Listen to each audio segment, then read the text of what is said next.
Call all hands. Beat to quarters. Run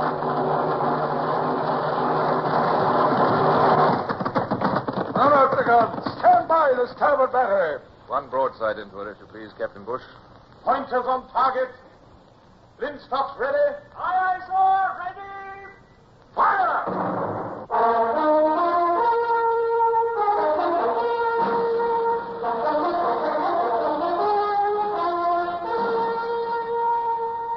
Presenting Michael Redgrave as C.S. Forrester's indomitable man of the sea, Horatio Hornblower.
We had halted the French advance at Riga, but now both the armies had dug in there stubbornly. Unfortunately for us, this meant a stalemate. As summer faded into autumn and flurries of snow hurried us towards one of those early Russian winters. Riga Bay, where my squadron lay, was covered with a thin film of ice. I don't like it at all, Bush, not at all, with winter coming. I know, sir. If we stay on here much longer, we're certain to be frozen in. And yet the Admiralty... My orders from the Admiralty are nothing if not explicit. Remain here at all costs, give every support within our power. Riga must be protected to the last man and ship. Their words. Yes, sir. If only we could be sure that Alexander would hold firm. She doesn't have a reputation for constancy, I'm afraid. Oh, well, at least we're helping to block the French path to St. Petersburg. I said, Bush, what are they doing up forward? Midshipman's class? Yes, sir. With all this recent inactivity, our youngsters needed some work. I've ordered regular resumption of all peacetime instruction under the sailing master, Mr. Tooth. Excellent idea, Bush. Midshipmen are a curious breed, Bush. I'm afraid their lot is not a happy one. Did I ever tell you of my first dubious distinction in the service of His Majesty? The day I came aboard the old Justinian as midshipman, she lay just off Portsmouth. And I was seasick, Bush. Seasick in Spithead Harbor. I was too thin, too tall, too young, too shy, too gawky, not long out of a quiet country village. Nervous, but deeply conscious of my new estate in life.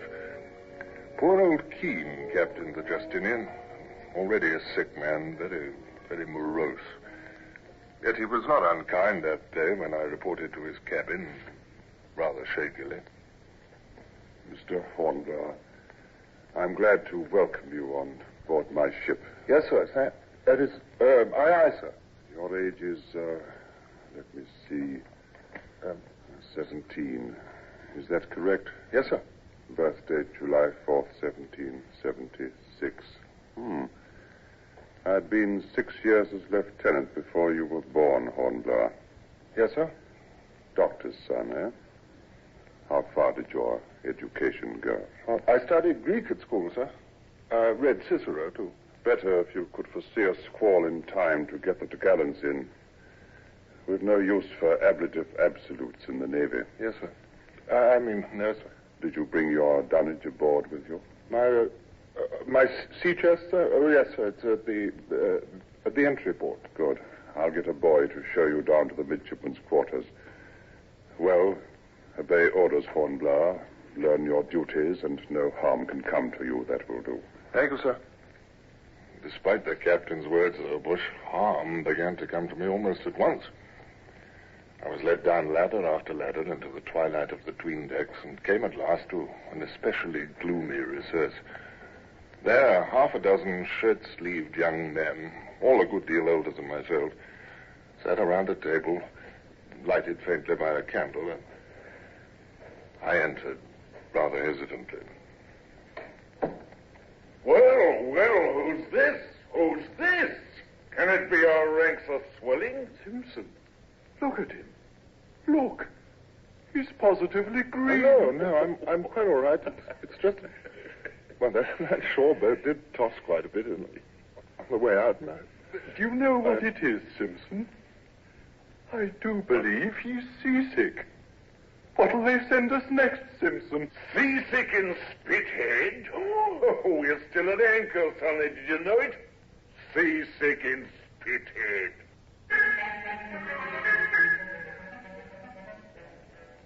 I thought to myself that I was now labeled for life, but I'd soon ceased to care. A moment later, I was prone in my hammock. In the days that followed, I learned a great deal more about the arrogant Mr. Simpson. There he goes now. Notice that strut? I have to admit he is a handsome brute. Yes, sir. I suppose so. You see, Hornblower, Simpson's a man who's angry at himself and at the world. He had high hopes, but just before you came aboard, he was sent back here as senior warrant officer of midshipmen. Oh, Mr. Commission. Exactly. Too weak in mathematics, captain's board turned him down. So acting Lieutenant Simpson is now a midshipman again, maybe for years.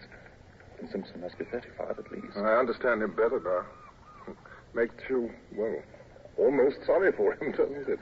Don't waste your sympathy. Well, thank you, Gerard. You know, you're the first aboard who's taken time to say a word to me on any subject. Just keep out of his way as much as you can. Anytime anyone rebels, he just pounds him senseless with those big fists.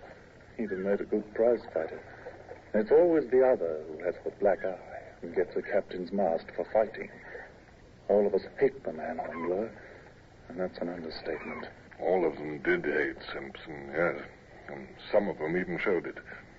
But from the first, this didn't prevent him singling me out as his favorite victim. His tyrannies were petty, but ingenious.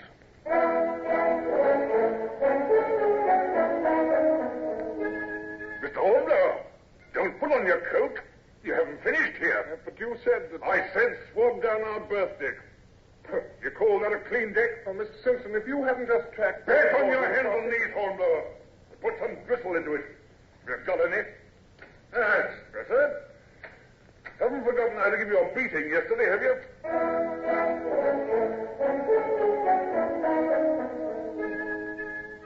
No more miserable, lonely midshipman ever rode a British ship. We hadn't even set sail yet. Weeks passed, and we still lay in Spithead, awaiting the rest of the Channel Fleet. Shyness kept me from making friends, and Simpson's persecutions mounted daily. I even thought of death as one way out. In my black despair, the waters of Spithead promised a friendly escape, and often at night I made elaborate plans for suicide. And then, one afternoon, some of us had shore leave in Portsmouth. By chance, I wandered into the George Inn as three of our ship's company were looking for a fourth at their card table. Why, it's young Hornblower. I say, youngster, do you play whist as a means of passing the time? Why, yes, sir.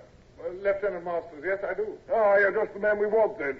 Haven't been able to find anybody else. Come over here. We badly need a fourth. Mr. Simpson and Mr. Graves and I, Simpson? Well, I like whist, sir, but, I've just remembered I have an appointment. No. I shan't let you escape now. Don't mind Simpson. As senior lieutenant, I can order you to stay, young man. Now, come along. Yes, sit down, Hornblower. Simpson deigned to give me a curt nod as I sat down.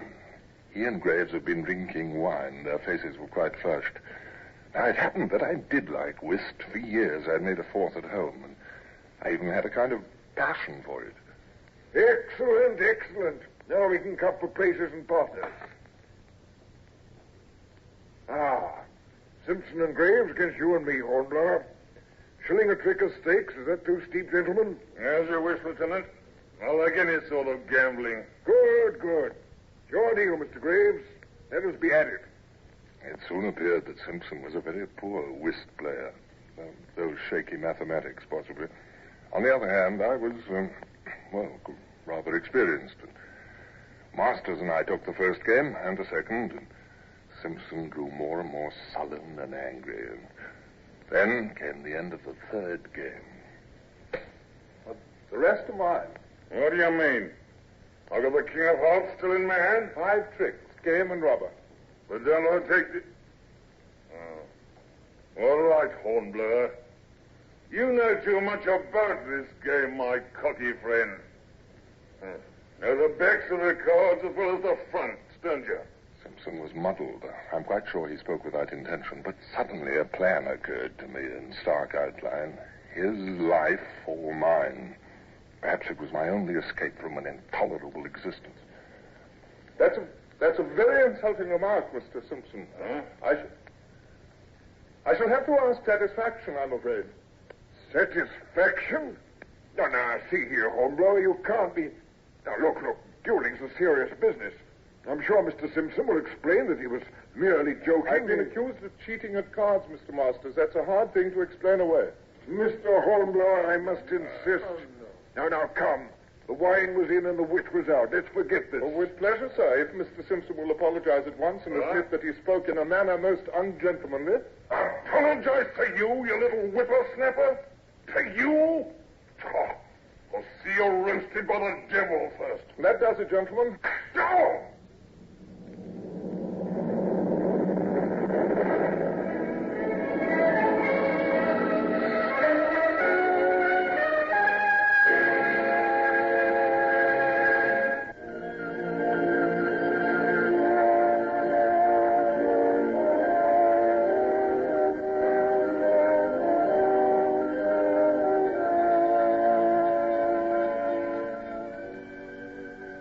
I can laugh now at that solemn, desperate lad who wore my name. But then there was a life or death issue.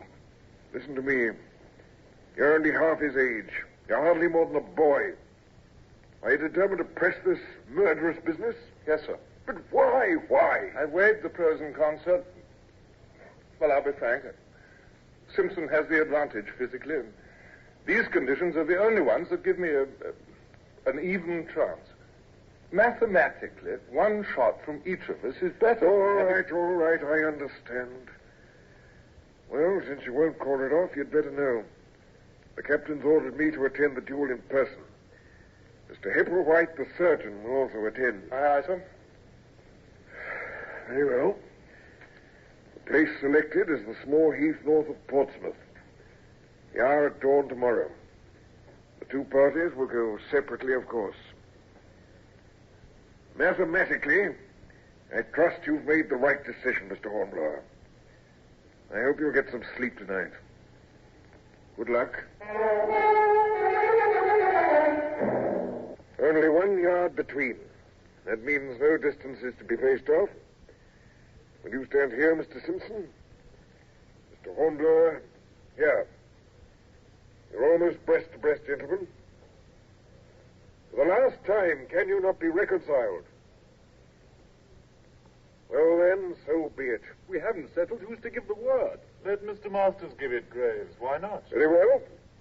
I'll say 1, 2, 3, and fire. At the last word, you can fire as you will. Are you ready? Ready. Yes, ready. 1, 2, 3, fire! I pulled the trigger. And there was a click, and that was all. Mine was the unloaded pistol. A half-second passed, and Simpson fired. Another click. And both of us still stood there, stiff and dazed. A misfire, by heaven. A misfire, Hornblower. Give me those pistols.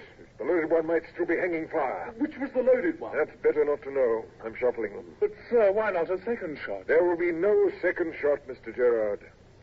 Honor is satisfied. No one can now think little of Mr. Simpson if he regrets his hasty words, nor of Mr. Hornblower if he accepts those regrets graciously. Their faces! Their faces! Oh, you young fools! You ought to see how you all look. Solemn as cows! Mr. Hepplewhite, your behavior is indecorous. Our coaches are waiting on the road. The cutter is at the jetty. I think all of us can do with a little breakfast now, including Mr. Hepplewhite.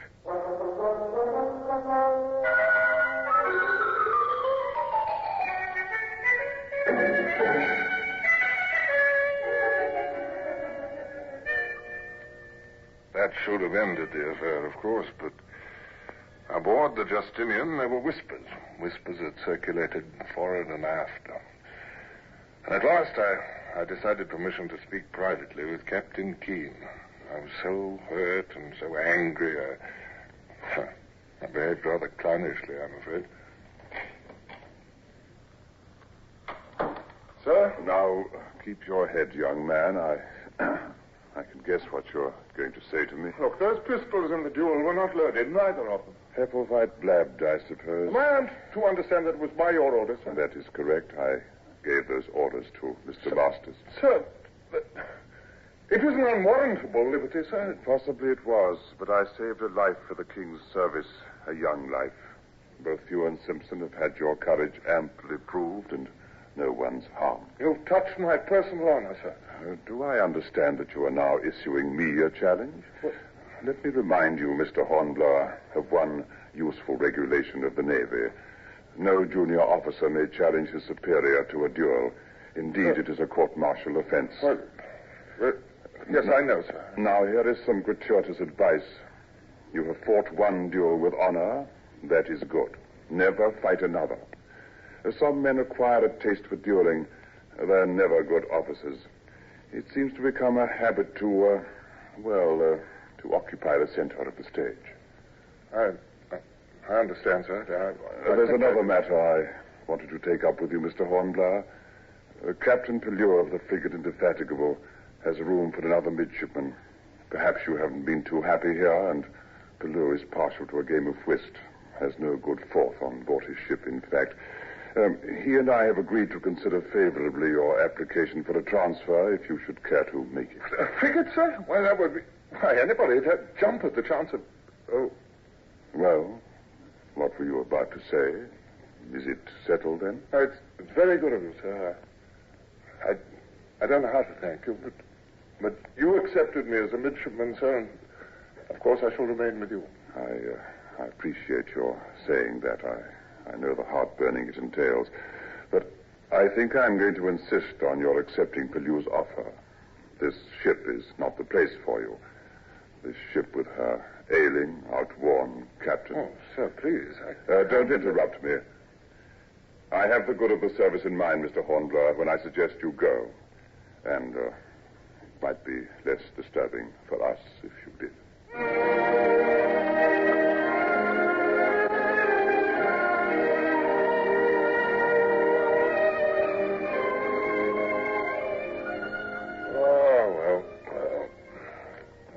Poor old Keene.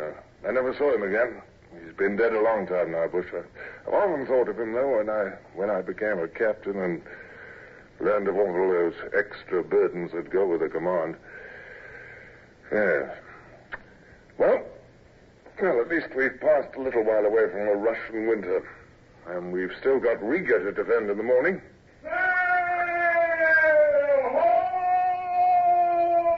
It must be the Ravens, sir. Yes. Lieutenant Cole must be worried.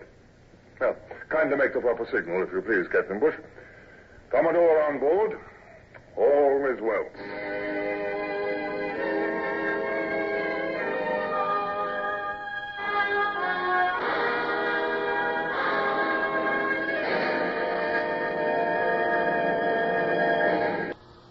Horatio Hornblower, starring Michael Redgrave, is based on the novels by C.S. Forrester. Music composed and conducted by Sidney Torch. Produced by Harry Allen Towers.